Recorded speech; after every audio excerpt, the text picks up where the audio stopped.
Welcome to True Tears Stories. Please like this video and subscribe to True Tears Stories. I hope you enjoy the story. Let's begin. Tom never liked Thursdays. There was something oddly hollow about them, hanging limply between the uphill climb of Monday and the quiet promise of Friday. But this Thursday carried a weight of its own. A sudden dinner invitation from Susan, his ex-wife, who hadn't asked him to join a family meal in over 2 years. The text had come through in the morning, brief and awkward. "Lily wants you to come to dinner tonight. Just us and Grant. Nothing fancy." Nothing fancy. Tom stared at the words for a long moment before replying, "Sure. What time?" He didn't ask what the occasion was. That would have sounded too eager, or worse, suspicious. At 6:15, he stood on their familiar doorstep. The paint was still that muted blue he helped pick out during one of those rare, cooperative weekends a decade ago. It was chipped now at the corners. Just like them, he thought. Chipped and uneven, but still upright. The door opened before he could knock. Lily. 17.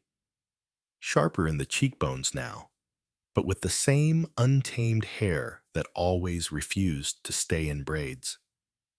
"Hey, Dad," she said, with a softness that momentarily made the world behind her blur. He stepped inside, offering a quiet, "Hi, sweetheart," and handed her the small box wrapped in plain brown paper. A book. A first edition of something obscure she'd mentioned wanting months ago. He wasn't sure she'd remember mentioning it. He hoped she did. In the dining room, Susan was already placing plates down. Salmon, roasted potatoes, the kind of meal meant to look effort-free but spoke of planning.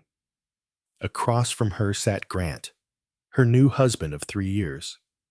He gave Tom a nod that was nearly a smile. "Glad you could make it," Grant said, lifting his glass. Tom nodded and sat. The conversation at first was dull, cautious. Weather, Lily's college applications, Susan's new yoga class. But beneath it all, something buzzed. A tension Tom couldn't name, only feel, like an uneven hum behind wallpaper. When the plates were cleared, Grant stood to pour coffee, and that's when it happened. "You know," Grant said casually, setting the cup in front of Tom, "I've always found it interesting how close you and Lily are, considering, well, you're not really her dad." The air cracked. Tom didn't look at Susan. Didn't need to. Her silence was confirmation enough that this moment wasn't an accident. It was planted. Lily blinked, confused. "What?" Grant leaned back, wearing the smile of someone who thought he'd played a clever card. "I mean, biologically speaking." Tom's fingers tightened around the handle of his cup. He didn't sip. Didn't speak. Not yet. Lily looked from one adult to another. "What's going on?" "It's not a big deal," Susan muttered, finally speaking. "It's just, Grant meant that you're adopted. You've always known that, honey." "No, I haven't." Her voice was thin. "No one ever told me that." A pause stretched out, awkward and thick.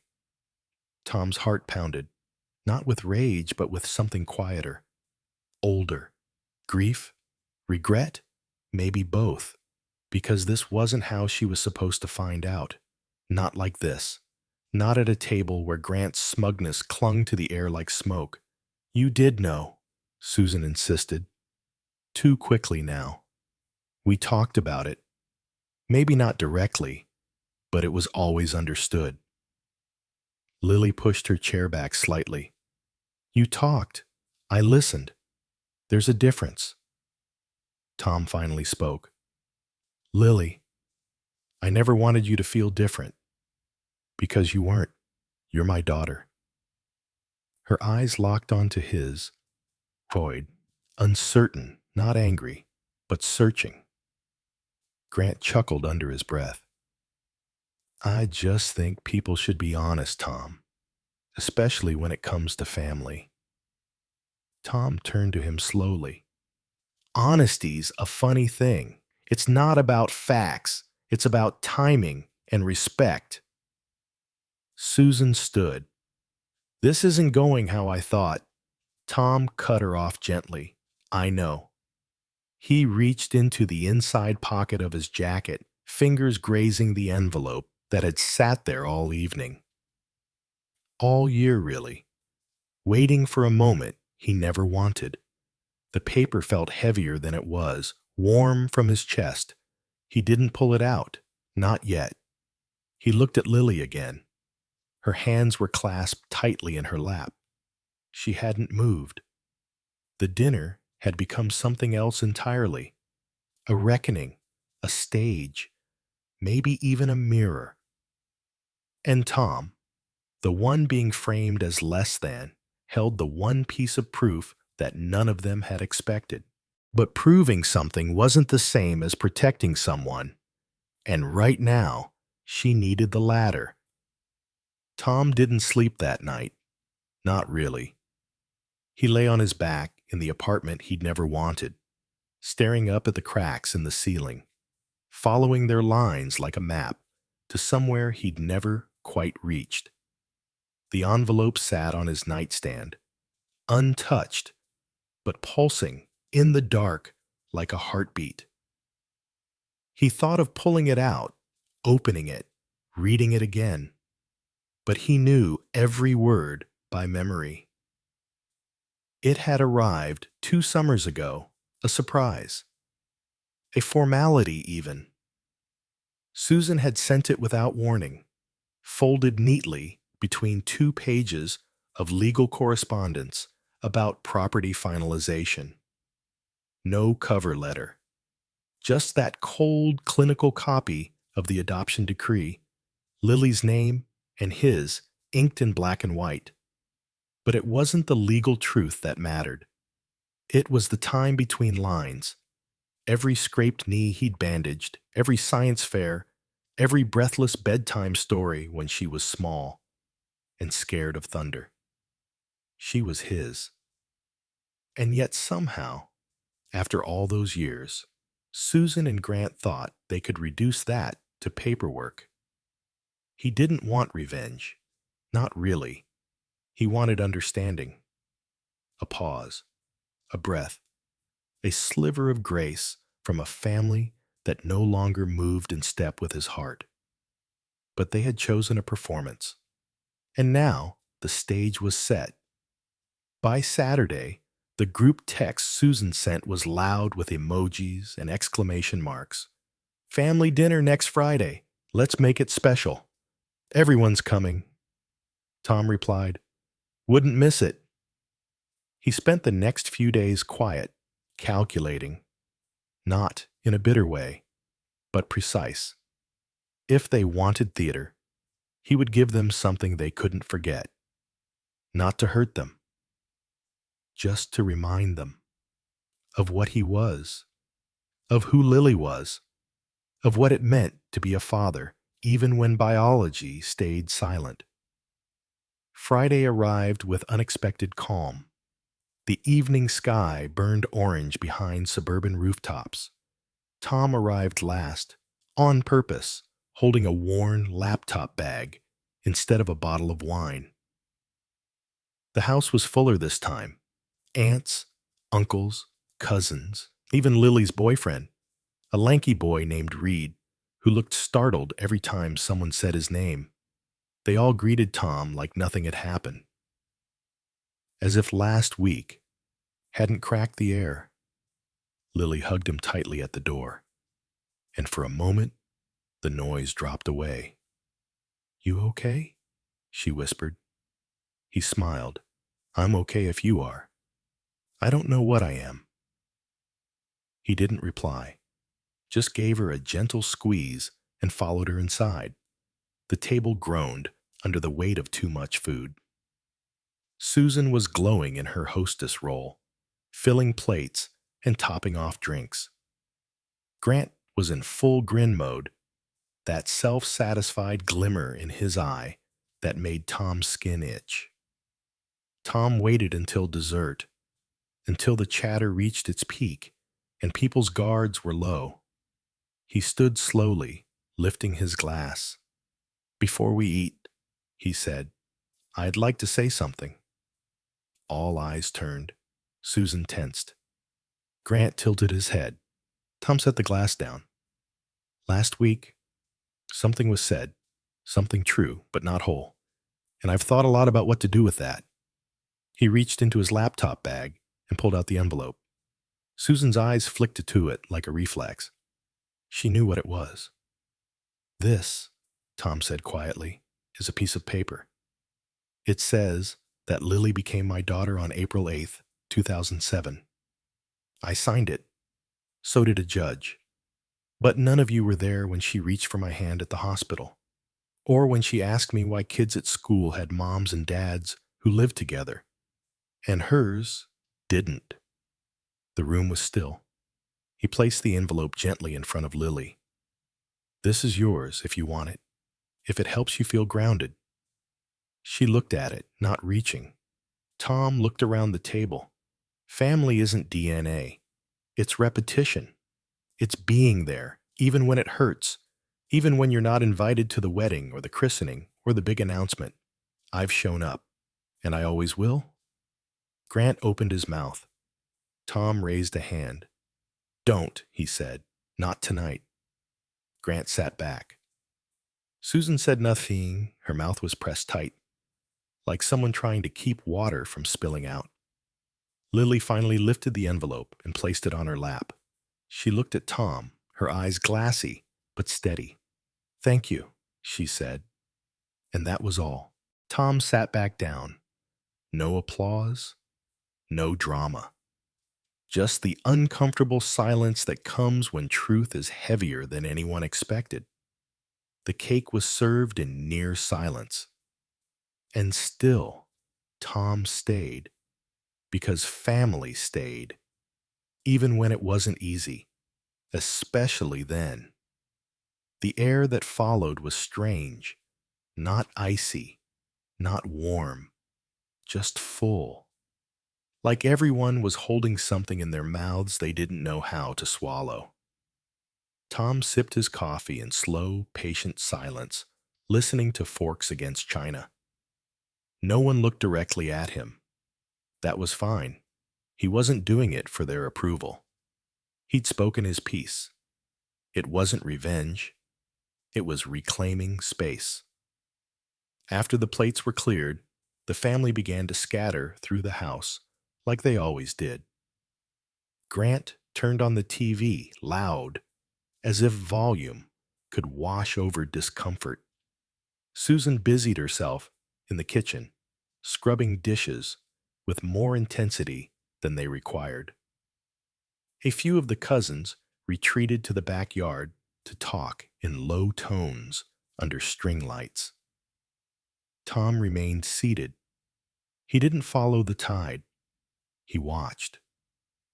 Lily walked over eventually. She didn't sit, just hovered beside him, the envelope still clutched in one hand.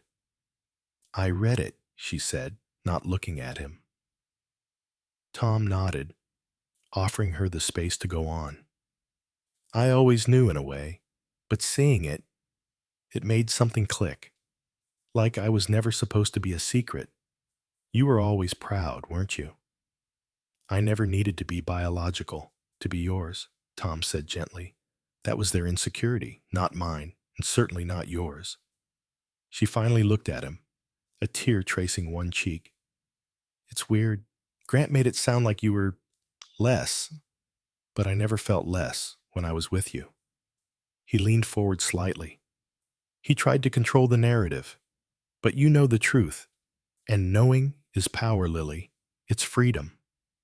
She exhaled slowly, then smiled, a small, quiet curve of her lips. Thank you for not yelling, for not turning it into a war. Tom returned the smile. I thought about it, but that's not what dads do. She reached for his hand, and they sat that way for a while, the murmur of other voices fading behind them. Later, when most of the guests had left and only a few stayed to finish up drinks or desserts, Susan came over. Her apron was off. Her face was bare. No smile, no steel. Just tired. I wasn't trying to hurt you, she said softly. I didn't ask Grant to say it. I know, Tom said. But you didn't stop him either. She looked away. I didn't want to embarrass anyone, she muttered. I thought it would pass. Tom studied her. The woman he once loved, enough to imagine forever with. Now just a person with regrets and routines and a sharp sense of self-preservation. It doesn't pass, he said. Not when it's about identity. You should have known that. Susan folded her arms across her chest. You were always better at the emotional stuff. Tom shook his head. No, I just never stopped seeing her as my daughter. That landed. Susan's shoulders dropped, her posture unraveling a little. I don't know how to fix this, she said quietly. It's not yours to fix, Tom replied. It's Lily's to understand, and mine to support. That's it. Susan gave a faint nod, then turned and walked away without another word. Tom stepped out onto the porch as the night thickened. The last of the cars were pulling away, and the streetlights flickered against the dark like blinking reminders of what was left unspoken. Reed stood there on the step, hands in his pockets. He looked unsure, like a kid caught between tides. She's lucky to have you, he said, surprising Tom. Tom raised an eyebrow. She tell you that? Reed shrugged. No, I just saw it. The way she talked to you, the way she listened. Tom offered a quiet laugh. That's all I ever wanted. She told me she used to wait by the window when you were late from work. Wouldn't eat till you got home. Tom felt something twist in his chest. A good kind of ache, a confirmation.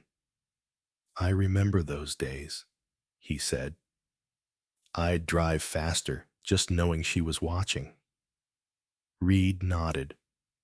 I'm going to take care of her. I just wanted you to know that. Tom looked at the young man for a long second, measuring sincerity. Then do it right. Not because you want her to need you, but because you want her to never feel alone. Reed seemed to understand. He nodded again, quieter this time, then stepped inside. Tom lingered, breathing in the scent of jasmine and grass. The porch light buzzed faintly above him. Tonight hadn't solved everything, but it had shifted something, just enough. Tom didn't expect to sleep much that night, and he was right. The quiet of his house, so different from the hum and flicker of yesterday's chaos, gave him too much room to think. The folder with the adoption papers sat quietly on the coffee table, unopened again, even though every word of it still lived in his mind. He thought about Grant's words, "You're not her real dad," and how they came out, not like a statement, but a weapon. What kind of man throws that line across a dinner table, knowing it's meant to wound? Not a father. Not really. More like a boy who never grew up past needing to win. Morning came slowly, with the usual creaks and aches of a body that had been through too many years of waiting. Tom brewed coffee and sat on the porch, the steam rising in steady spirals. He hadn't checked his phone all night. He didn't want to, but now the curiosity nibbled at him. There were messages. One from Lily. I'm coming over this afternoon. I just want to be with my dad.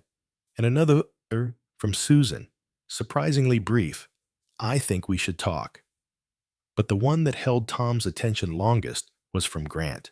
It read, You had no right. That was our private history. You embarrassed everyone. Tom stared at it for a while. No apology, no reflection, just another performance, blaming someone else for a truth he didn't want aired. He didn't respond, not out of pettiness, but because there was nothing left to say. When Lily arrived later, she brought cookies, one she'd made herself, and that same tentative warmth in her eyes from the night before. They didn't talk about the dinner right away. Instead, they sat in the garden, pulling weeds and trimming rose bushes, side by side. She'd always liked gardening, even as a kid. Tom used to kneel next to her, showing her how deep to dig for bulbs, how not to drown the roots. Now, she was the one with the gloves and the shears, working with quiet confidence. After a long silence, she finally said, Mom said you kept the papers all these years. I did. Why? Tom dusted his hands off, thinking. I guess part of me hoped you'd never need them, but I also knew that if the time ever came, if someone ever made you feel like you didn't belong, I wanted you to see it for yourself. In writing, black and white. Lily sat back on her heels, glancing toward the sky. It's strange. I used to wonder if I was different, if I felt too much, like more than other people, more intense. Tom smiled gently. That's your best trait. You see the world in deep colors. And Grant made me feel like that was embarrassing, like I was too sensitive. Tom's voice steadied. Then he's never seen the strength and softness. Lily looked at him. Last night changed everything. He nodded. For better or worse? For better, she said, without hesitation, because it made me realize what I always had. They didn't need to name it. It was obvious in how she leaned her head on his shoulder as the sun slipped behind the trees, in how her breathing slowed, calm, steady, in how neither of them felt the need to fill the silence with anything but presence. Later that evening, Susan arrived.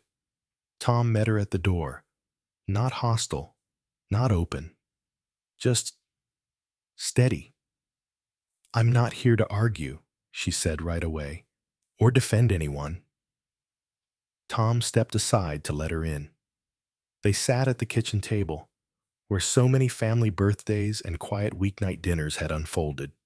It felt smaller now, but that might have been the years. I let Grant speak for me last night, Susan said, and I regret that. Tom listened. He didn't offer her relief. He just waited. I should have been the one to talk to Lily years ago, she continued. I thought it would confuse her, that maybe, by keeping it quiet, she'd just feel whole. Tom's expression didn't change, but inside, something bitter pressed behind his ribs. She wasn't broken, he said slowly. You just made her feel like a secret. Susan winced, looking down at her hands. I know. She deserved better. Susan's voice cracked. She got better. She got you. The words lingered in the air like a truce offering. I think I was jealous, she admitted. Even after everything, you were always her safe place. Tom looked at her, for once, without anger. That's all I ever wanted to be. They didn't hug. They didn't cry.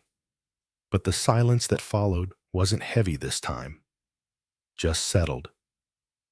As Susan left, Lily appeared in the hallway. She'd overheard, at least some of it. Her eyes met Tom's, and there was a quiet understanding between them. Later, After Susan had gone, and Lily had curled up on the couch to watch something forgettable on TV, Tom stepped outside again. The stars were out, faint but steady, just like the truths that finally had light shined on them. Not everything would be easy. Family wasn't made of soft lines and clean resolutions, but it was real now. And for the first time in a long time, real felt enough. The house was quiet again, but not in the lonely way it used to be. It was a restful quiet, the kind that follows a storm, that finally broke after years of gathering. Tom sat in his favorite chair by the window, a blanket over his knees, the scent of Lily's cookies still lingering in the air. He didn't replay every word of the dinner anymore. He didn't need to. What mattered wasn't the confrontation. It was the clarity that followed. The layers of unspoken truths, old wounds, and blurred loyalties had peeled back, and in their place was something simpler, a steady kind of love. Lily had chosen to stay the night, not out of obligation, not to make things easier, but because she wanted to. That meant something. That meant everything. He could hear her gentle footsteps upstairs, maybe brushing her teeth, maybe just pacing like she used to as a child when her thoughts ran ahead of her words. He smiled at the memory. There were so many like that, memories built not by blood, but by presence, by the thousands of quiet, unnoticed acts that had shaped her life. People often thought of parenthood as something defined by DNA. But Tom knew better. It was in the late-night fevers, the school drop-offs, the tears over a broken friendship, the college application nerves, the quiet moments in the garden. It was in every whispered bedtime story and every packed lunch. He was there. He always had been. And now, after everything, Lily saw that, truly saw it. And she stayed. Not because he held on to a piece of paper, but because he never let go of her. Outside, a breeze moved through the trees, soft and rhythmic. He exhaled, long and slow. Maybe this was what peace felt like. Not perfection, not neatness, but truth laid bare and still standing.